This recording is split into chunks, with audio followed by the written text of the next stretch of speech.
Hello, hi guys! Magandang hapon sa inyo lahat. This is your guest, Mama Sigrid Channel, a fatiller o sa matarder. So, ngayong hapon na to, bigyan natin yung sabihin sa iyo ng ating mga gabay. So, this is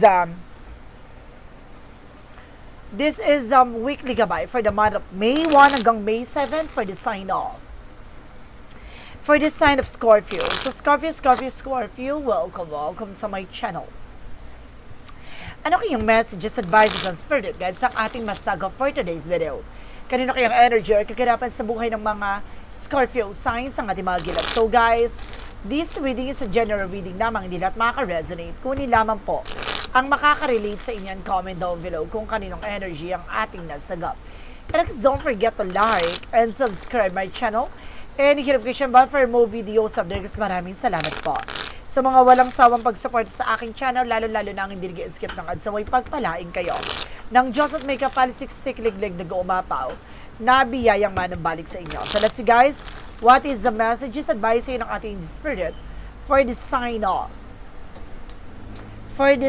of Scorpio. So, let's see and watch this. Ano kaya kaganapan sa buhay ng mga Scorpio signs ang ating mga gilap? Tuklasin at bubulabugin natin. Angels, please give me information pa. Okay, so this is something guys with a 10 of wands. Some of you nakakaranas ka ng burden, no? Overburden, there's an overloaded. Na parang feeling mo napakabigat na ng problema, maraming mga stress, no? Maraming problemang mga pasan-pasan mo, no? And because let's see, and this is something the Hermit card, spiritual awakening or soul searching, na parang ngayon hinahanap mo yung sarili mo, may mga bagay na gusto kang mangyari sa sarili mo, na kailangan mo magtiwala sa sarili mo. No? This is something guys na magdadala sa iyo ng spiritual awakening. No? Talagang magliliwanag sa iyo dito, kaya kailangan mag-iingat ka kasi may mga bagay na magre-reflect sa iyo. No? Depende sa action and decisions mo. And there's a Knight of Wands for slowly but surely, na kaya kailangan maging mahinahon ka, huwag ka padalos-dalos, na maging pag-isipan mabuti, no? Kailangan mo maging kalmado. What is additional messages? So there's a King of Cups, na may devoted sa 40 person dito. May taong sumusuport at gumagabay sa'yo. And because may taong tumutulong sa'yo. There's something provider, not a very devoted person. So let's see what is additional messages. And there's the full card for leap of faith. Now, dahil sa pananampalataya at tiwala mo, pagkakalooban ka ng ating poong may kapal ng bagong eksena at bagong simula. A new beginning and rising. No? Talagang babangon. No? May muling pagbangon at maaaring magkaroon ka ng bagong simula. And this is something the heart pieces for something and hidden agenda or something hidden enemies. So, may mga misteryo sa likod dito. So, kailangan mong maunawaan, malaman ang kahalagahan lahat ng mga pangyayari sa buhay mo. May kailangan ka talagang pakakatandaan. No? So let's see what is additional messages. And there's a Two of Pentacles with a balance. So kailangan mo maging balance physical, mental, and emotional. So kailangan mo maging balance dyan.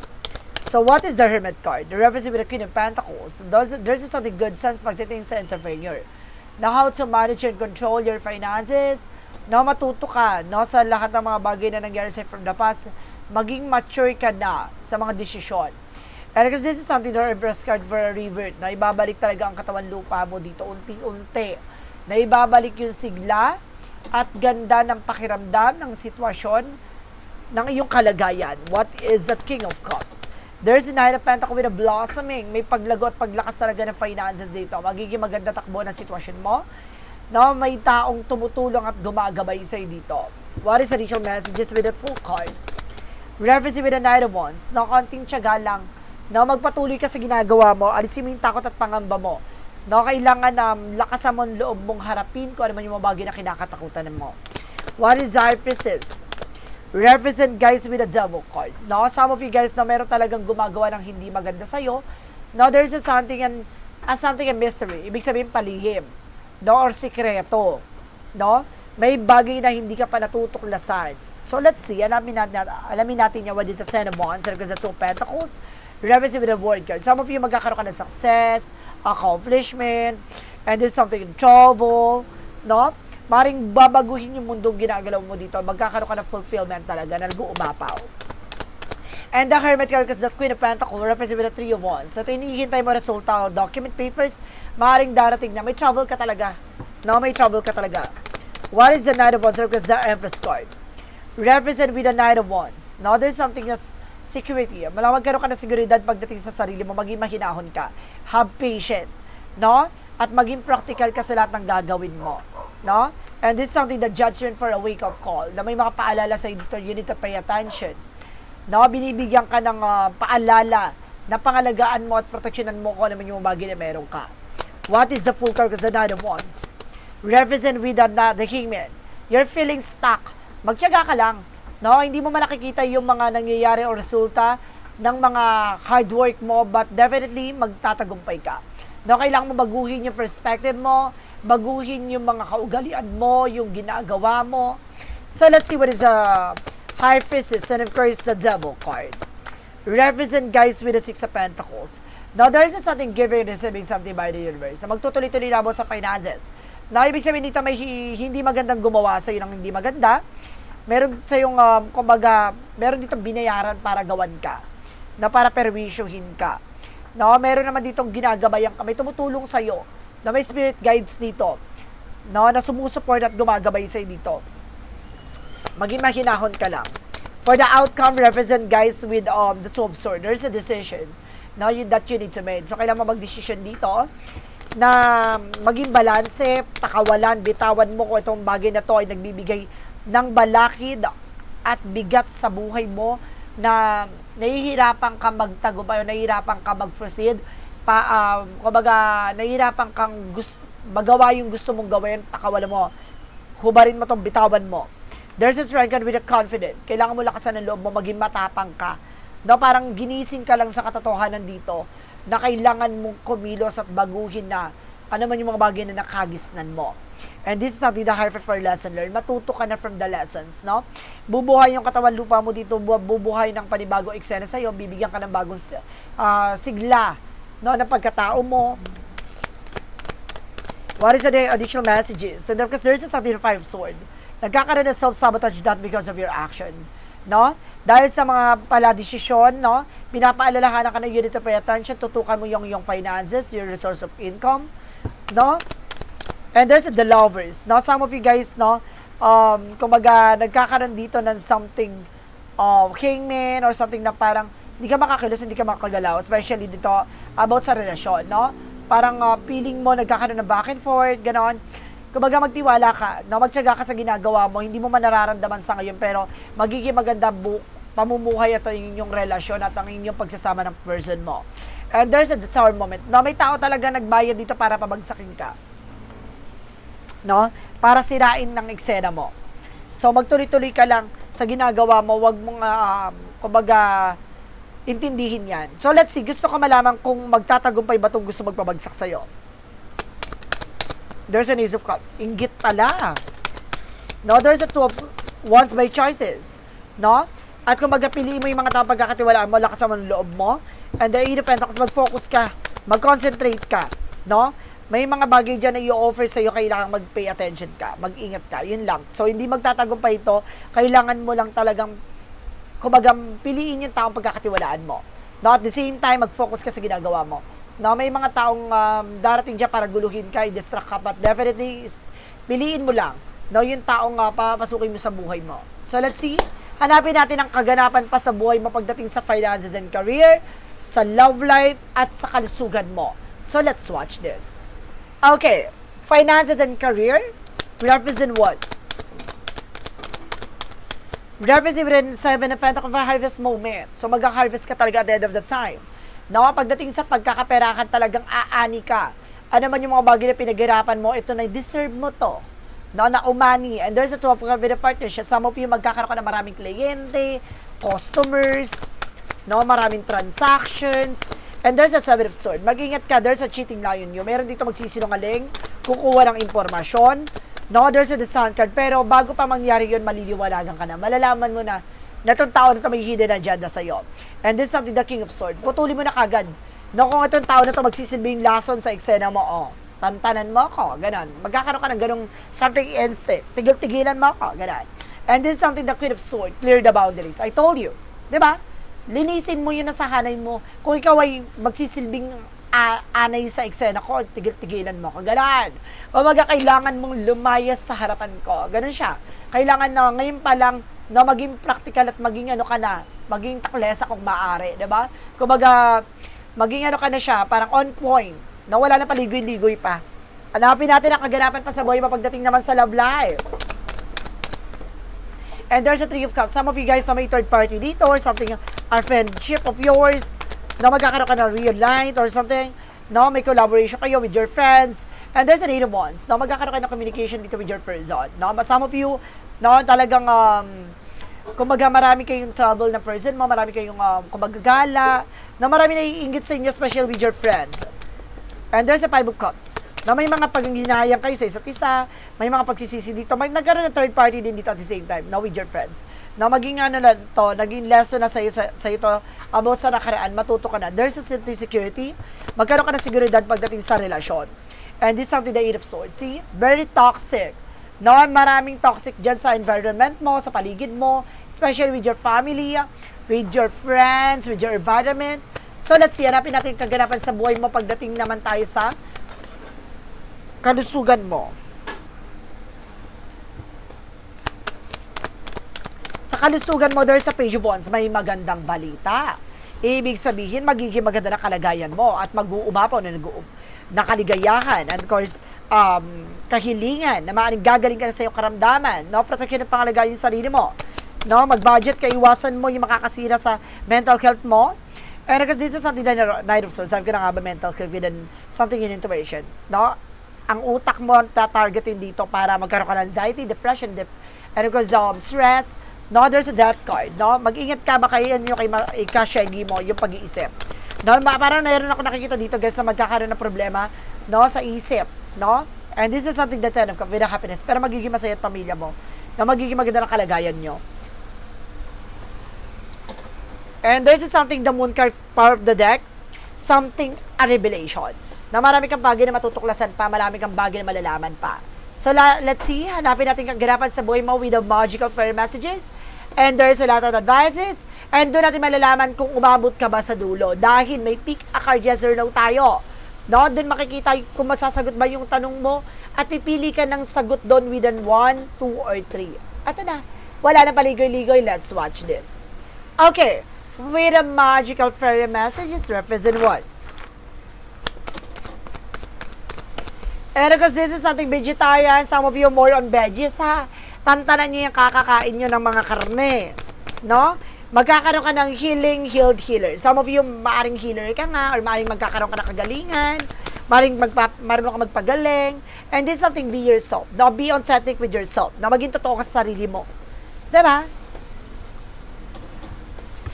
Iwasan mo magpanggap, iwasan mong, kumbaga, ipilit yung isang bagay. What is the yin and yang oracle card?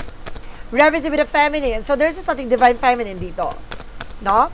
And this is something an open with the receive. No? Marami kang bagay na matatanggap at bukas palad mong tanggapin ito. And there's a revert. No? No, ibabalik ang katawan lupa mo, or there's something na ibabalik yung sigla ng pagkatao mo. So let's see what is the synchronicities represent what. And of course, this is something, guys, with imagination. No, tatalas lang yung intuition. No, bibigyan ka na mas matalas sa kaisipan dito. Makikita mo lahat ng kahalagaan sa buhay mo. No, magkakaroon ka ng ideas, no? Plano. And there's a beauty. Gaganda na babalik na yung katawan lupa mo dito. Teaser, kuya. No, maring gagwapo ka na, gaganda ka na ulit. And this is something incantation. Na mag-ingat ka sa mga binibitaw mo salita, no? Medyo bungangera ka dito. Medyo pasmado ang bunganga mo.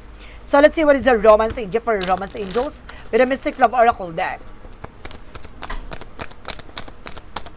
And of course, there's something single, not in relationship. Some of you single nga. No? Kumbaga wala kang karelasyon ngayon.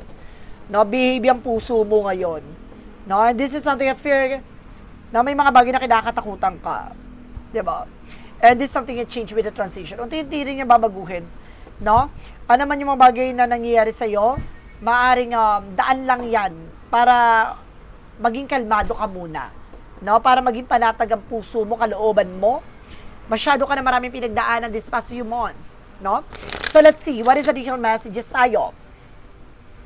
With a money move oracle deck. With a money matter, helping hand, no, marami kang taong natutulungan, no, need other to assist with the services and increase productivity. No, magaling kang gumawa ng eksena. No, na kung ano-ano, maaaring hand craft, no? Kumbaga, kaya mong, kumbaga, gumawa ng kung ano-ano, kumbaga, very creative ka. And because this is something a partnership. Some of you magkakaroon ng partnership dito. Prioritize your connection. Diba? Joining forces with a business partnership for win-win cooperation. Kailangan nyo na collaboration with your person. Ganon. And there is a 21-12. It's up to you. Nasa sa ito. No? Even if seems you're not making any meaningful progress, things are moving in the right direction. If you see this number, it's a sign that everything still will work in your favor and your dreams will so come true. So, kasi matutupad talaga ang mga pangarap mo, magtiwala ka. Nasa sa'yo na lang yan. Now, there's a clarifying for love situation.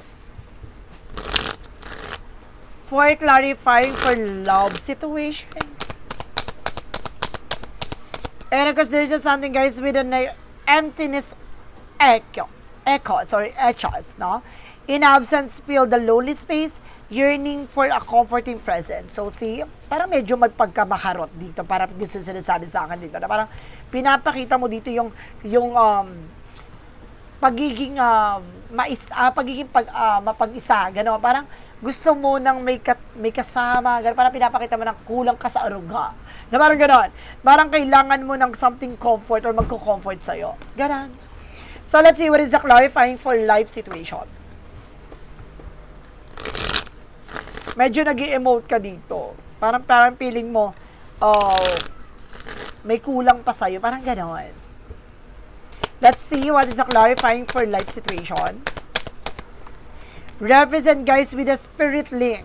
Stay aligned with your highest dream and idea to find success. So, see, magpatuloy ka na magkaroon ka ng consistency sa ginagawa mo, na wag mo munang tingnan yung mga nangyayari sa paligid mo, na kung ano man yung mga bagay na wala ka, yung mga bagay na meron ka, tignan mo yung mga bagay na magdadala sa'yo ng growth and expansion. No? Yung titignan mo na natutupad mo na yung mga pangarap mo. No? Wag mong tignan or wag kang bumalik sa nakaraan na para lang ipamukha sa'yo na may kulang pa sa'yo. No? Kailangan mong pahalagahan yung bawat eksena sa buhay mo. And this is something a fantasy land. No? Make sure every moment involved is a being realistic and on the same page, no? Nasa tamang eksena ka dito, parehas kayo ng mga pinagdadaanan, parehas kayo ng mga daan patungo sa tagumpay, kailangan mo lang talagang maging realistic sa buhay, na maging, kumbaga, parang sa madaling salita, parang gusto na lang sampalin ka ng realidad ng buhay, no? Na kailangan mo muna unahin ang pangarap mo, kailangan mo muna to pa rin yung mga bagay na gusto mo, at the same time, doon na yun, mag-follow na siya, no? Talagang, kumbaga, bigla na lang siyang susunod sa eksena, no? Dadaloy na lang yun ang kusa. And this is something, be here now. Basta mag-focus ka, mag-practice ka sa sarili mo, na nandito ka, no? Hindi para sa ibang tao, para sa sarili mo, para sa pamilya mo, or para din sa pagtupad ng mga pangarap mo. Diba? May gusto ka marating, may gusto ka mangyari sa buhay mo. So, mag-focus ka dyan. So, let's see what lies beneath with the hidden future.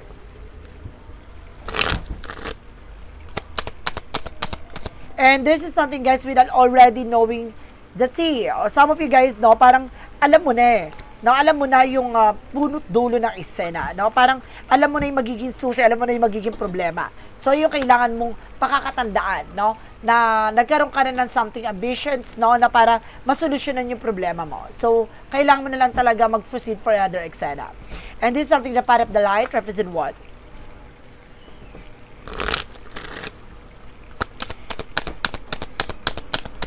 And kasi nasa dito, there is something, fidelity, no? I am devoted to my mind, heart, and will.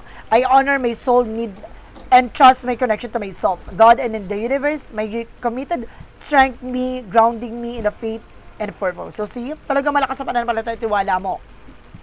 No, alam mo sa sarili mo na it's a God purpose and there's a God will na talagang lahat ng mga bagay na mangyayari sa iyo ay ayon sa kalooban ng Diyos. No, bakit ka mag-i-inner to? Bakit ka mag-i-inner so? Gusto iparana sa iyo ng ating Panginoon to. Kasi meron siyang dapat mong malaman, makita, no, na sa likod ng kadiliman, sa likod ng mga pinagdadaanan, kailangan mo masilayan. No, ang totoong nilalaman ng liwanag. No, kailangan mo makita yung kahulugan na bakit kanya dinala sa sitwasyon na yan. Bakit mo nararanasan na yan? No, hindi para mag-inarte ka, para may aral kang matutunan dyan. So this is something the shadow works represent what?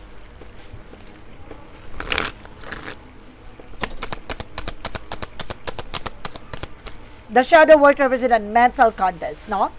Sinasabi dito, control and power repress. Strength isn't from winning, struggles define strength. So see, kumbaga yung mga problema, yung mga pinagdaanan mo, yan kasi magsisilbing kalakasan mo, no? Kapag the more kasi na parang daming tumatakbo sa isip mo na napag-iiwanan ka na, bakit ganito ganyan, bakit parang ang gulo-gulo na nangyari sa buhay mo, kung iisipan mo yung negatibo, walang magiging magandang kahihinat na nito. Ibig sabihin ngayon pa lang, isipin mo na yung magandang idudulot na bakit nangyayari ito sa buhay ko. Na para maramdaman, maranasan mo na mayroon palang mali sa ginagawa. No? Kaya paulit-ulit yung eksena kasi may kailangan mo matutunan. Na may kailangan mong pahalagahan. Na kung ano man yung mga bagay na mayroon ka sa kasalukuyan, na kailangan mo panghawakan ito, pahalagahan ito, pagyabungin ito. No? Doon mo makikita na kumbaga, may mga simpleng bagay pala na makakapagpasaya sa atin. No? Hindi yun dahil sa mga bagay na wala tayo. Napahalagaan natin yung mga bagay na meron tayo kasi yung mga bagay na talagang yaman natin no? Even your flaws, no? Yung mga bagay na pangit sa atin. Yung akala mo, kumbaga, bakit ganito insecurities, sa madaling salita insecurities, no? Kumbaga may mga pangit sa buhay mo, sa parte sa eksena mo, pero ang ganda sa iba. No, tinitingala ka nila kasi ang ganda ng sitwasyon mo, ang ganda rin ng kumbaga nangyayari sa buhay mo or even your physical health or even your situation, no? Kumbaga ganun talaga siguro ang tao, walang contentment. But definitely guys, kailangan mo lang talagang kumbaga mag-proceed, no? Of course, magkaroon consistency, magtuloy-tuloy sa buhay. No, wag kang magkakaroon ng alinlangan, magpatuloy ka ng may takot at pananampalataya sa ating Panginoon. No, talagang ibibigay ka niya at ilalagay ka niya sa dapat mong kalalagyan. So let's see. What is additional messages with a pick a card yes or no? So let's see and watch this. Okay, with a pick a card yes or no. Ito na tayo guys, no? Tuklasin at alamin na natin yan. Ito yung magsisilbing kasagutan sa tanong mo. So, yung number 1 is, yun yung magiging sagot sa tanong mo. Isa lang ang pipiliin ha. There's a 1, 2, or 3. Okay? So, let's proceed tayo with the number 1. There is something a yes. Rising to the challenges floating in the air and the bad. So, ngayon pa lang, no, pinapahagi na sa'yo na magtatagumpay ka. No, kailangan mo lang talagang magtiwala sa sarili mong pakpak, sarili mong lakas, sa sarili mong katalinuhan, sa sarili mong kakayanan. No, kung magtitiwala ka sa sarili mo, lilipad ka na mas matayog, na mas mataas pa sa inaakala mo, at matutupad mo ito. What is the number 2? Represent what? Represent guys with there's something no. No? Your ideas are rejected, not satisfied with the result. Ibig sabihin nito, hindi pa hubog. No? Hindi pa sa ngayon yung bagay na kailangan mong gawin. No? Kailangan mo munang i-analyze, i-visualize yung gusto mong mangyari. No? Kasi magkakamali ka. No? Maaring itong bagay na ito na gagawin mo, maaring may mga komplikasyon, may mga problemang mangyayari. So, ngayon pa lang pinapaalalahanan ka ng ating gabay na itigil mo. No? Huwag mong gawin. Masisira ang buhay mo. So, let's start with let's proceed tayo with the number 3. Okay. And there's a no again. Feeling out of the sync, not compatible, not compatible with you. Ibig sabihin nito, may mga bagay na hindi para sa'yo. Na huwag mo ipilit, na masasaktan ka lang. Na tulad ng isang bagay na para kayo nilagay sa isang sitwasyon na parang hindi ka makahinga. Na parang hindi ka komportable. Dahil hindi ka para doon. No, ibig sabihin dito, mayroon kang kakayanan at kaalaman sa sarili mo na ikaw mismo yung maghuhubog para madiscover ito. No? Ngayon pa lang, tignan mo na itong bagay ba ito sa'yo na makakapagpasaya, makakapagpayabong ba sa'yo, magkakaroon ka ba ng growth and expansion dyan? Doon ka magstay. No? Pag alam mong, kumbaga mabubulo ka lang sa eksena, parang feeling mo walang progress o walang development sa buhay mo, ibig sabihin, umalis ka dyan. No? Tantanan mo yan. No, itigil mo na yan. So, may mga bagay na hindi mo dapat, kumbaga nilalaban kapag alam mong hindi ka mag-grow. Diba? So, madam, this is a weekly gabay for the month of May 1 hanggang May 7 for the sign of Scorpio. So, Scorpio, maraming salamat for this wonderful reading. So once again, this reading is a general reading lamang, hindi lahat makaka-resonate. Kunin lamang po ang makaka-relate sa inyo and comment down below kung kaninong energy ang ating nasagap. And of course, don't forget to like and subscribe my channel and hit notification bell for more videos. Sabi ko, maraming salamat po sa mga walang sawang pagsuporta sa aking channel, lalong-lalo nang hindi nag-skip ng ads, away pagpalain kayo ng Diyos at may kapal, siksik-liglig, nag-uumapaw na biyayang manang balik sa inyo. At maraming salamat din sa next video. Bye-bye and babosh!